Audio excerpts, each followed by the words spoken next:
Okay, so this morning I wanted to just say a few minutes worth about effort, about energy, and a possible resetting of the quality of energy. And one of the significant differences, I think, in this type of practice to our more traditional samatha practices, mindfulness and metta, is the way that we use effort. And the quality of receptivity is really important in this type of practice, so that we can recognize whatever's happening, so that we can have that breadth of awareness, of recognition, because that's how the practice works, through having the breadth and having the mind having the ability to make connections, make deeper connections between what it's noticing over time. And one of the little things you might hear me say on retreat is we use as little energy or effort as possible while remaining present, or while keeping the ability to be present. So as little energy as possible. So again, in the mindfulness and breathing, and particularly, I think it's possible to bring more habitual effort, the effort that we are used to bringing to the rest of our lives, too much energy. But what can be helpful, again, in receptive practice, is that effort itself can be seen as just another object. It's something else that we can recognize, something else that we can be aware of. Another object that awareness can know. So we're really using that reflexive awareness, quality of reflexive awareness fully, so that we can know different objects, we can know all these things, and we can know that we know them. There's that recognition. So we know that we know, and we can know really quite subtle objects of mind, subtle objects that are connected, that give us more information about the quality of energy or effort. We can pick up on a sense of pushing in the body, or relaxation and ease. Tensing. For me, tension was a large part of using too much energy. And a sort of heart energy of frustration, or wanting something to happen that wasn't happening in the moment.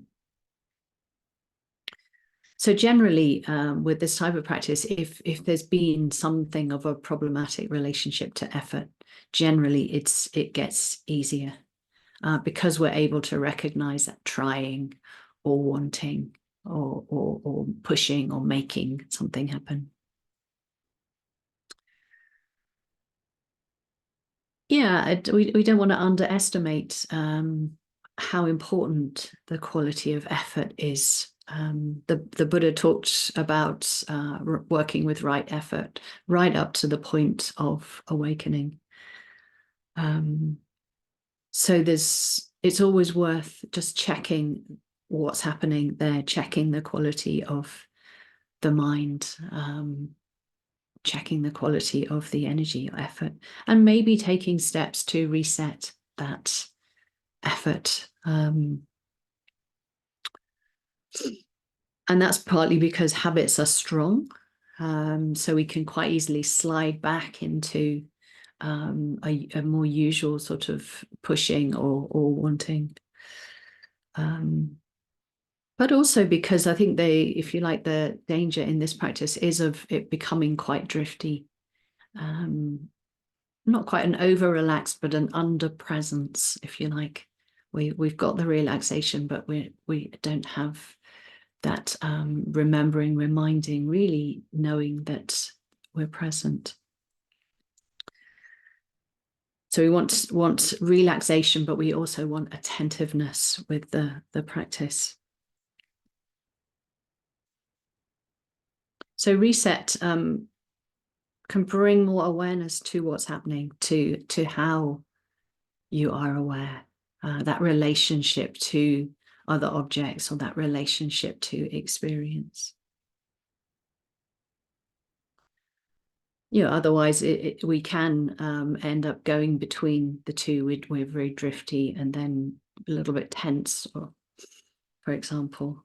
But on the whole, I think it's also important not to be worried about the mind that's a bit drifty, or it drifts off, because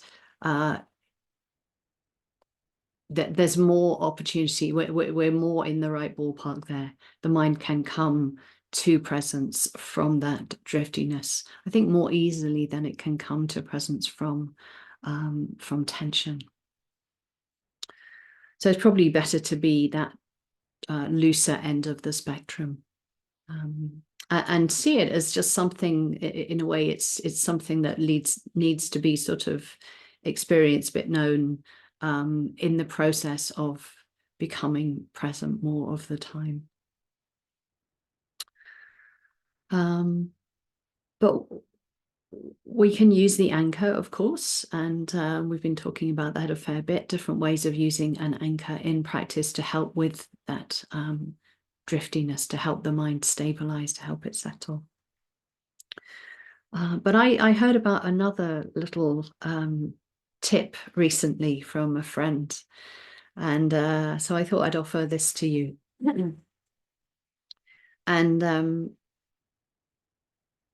what she's just recently been taught is to use the breath as a way to stability, and then let go into a more open awareness. So the idea is to count the first 100 breaths of your practice, or actually what she does is use a mala.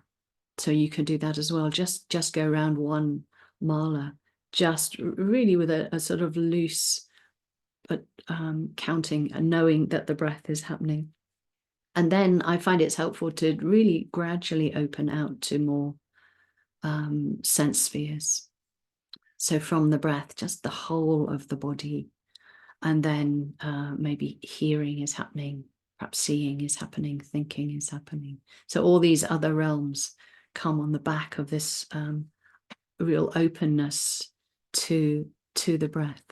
And we count in a very relaxed way. So if that isn't possible, then I wouldn't try this. I found that my relationship to the breath has really changed with the amount of more sort of mindfulness vipassana type practice that I've done.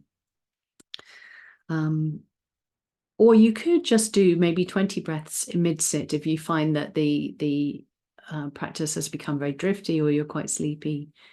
You could try that just a little bit of an injection of a resetting of the energy or the effort during the practice. Okay, that'll do. So if you get yourself ready to sit.